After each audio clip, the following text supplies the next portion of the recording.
Бурхан чамайг бүтээсэн юм уу? Ээж авч бүтээсэн гэдэг асуудал яригдсан шүү дээ. Тэнгүүд нөгөө талын Бурханы хүмүүс нь болохоор тэгвэл одоо хамгийн сүүл ээж аав гэд дууссаны дараа тийм ээ. Одоо Бурхан одоо энэ дэлхийг юм уу тийм манай нарны аймаг бүтээсэн гэд ярьж байгаа. Тэгвэл одоо тэр Иесус юм уу Будда юм уу тэгвэл нарны аймаг бүтээсэн. Тэгвэл тэр чинь өөр юу гэх шүү дээ. Тэгэхээр энэ орон зай гэдэг нь тэр нарны аймгийг бүтээгч нар бүтээсэн шүү дээ. Тэрийг нарны аймгийг бүтээгч тэрийг бүтээсэн бүтээгч биш шүү дээ. Тэр тусдаа. Тэр бүтээгчд бүтээгээ та нар ингэж явна шүү гэд ингэж зааж өгсөн шүү дээ. Энэ замлын харин биднээс алдагдуулсан л байна.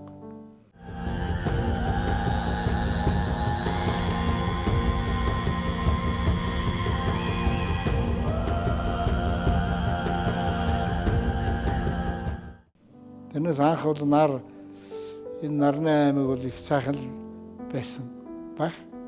Тэгвэл тэрийг ярьж юу бас нөгөө тийм үү? Тэр бүтээгчийг яриад тэгэхгүй нөгөө бурхтуудаа яриад тэр бурхан одоо үнэхээр тэр нарны аймаг бүтээсэн бол одоо би дээж нарны аймагт одоо энэ дэлхий дээр ирээд би нэг өснө жочин шүү дээ. Жочин учраас би яг одоо тэндээс зөвшөөрөл аваад сууж байгаа шүү дээ. Тэгээ би ингэж амьдарч байгаа байхгүй.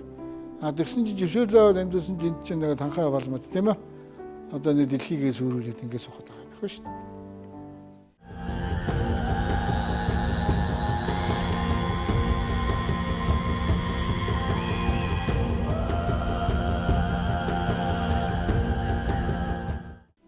За тэгвэл нарны аймгийг тэр бүтээсэн бол таныг бол бүтээхгүй шүү дээ. Зүгээр энэ нарны аймаг л бүтээсэн шүү дээ. Таныг бүтээсэн бүтээгч тэгвэл ээж авч л гэсэн. Бүтээсэн бүтээгч.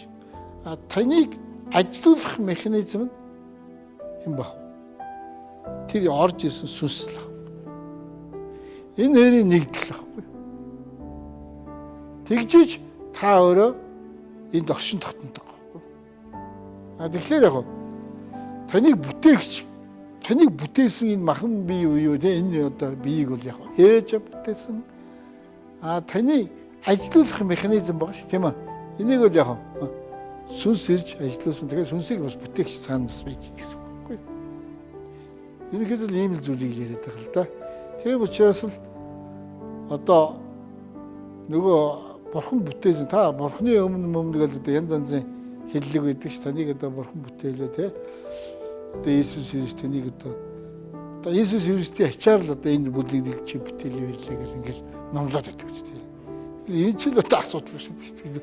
Одоо ширээ хэлээ гэх чи одоо юун тэр Иесус шүү дээ. Чи өөрийн одоо мэдлэг боловсрал тийм үү? Өөрийн хүч чадлаараа л тэр ширээг одоо хийгээд бүтээгээд тавьж байгаа шүү дээ тийм ч.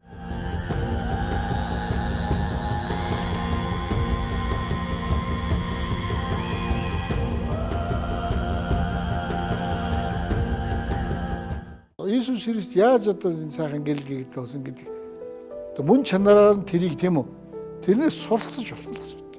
Гэхдээ шүтэх асуудал юусоо байж болно. Жишээ нь Бурхан багш буюу тийм ээ одоо буддаг шүтэж болохгүй шүү. Тэрнээс юм суралцж бол киног нь үзлээ, шашин номлолын сурч болно тийм ээ. Тэгээ за энэ юу нь яаж тэр хүн одоо хамгийн сүүл гэгэрх тэр өөрийгөө шүтчихэж ертөнцийг гэрэлтүүлсэн шүү дээ.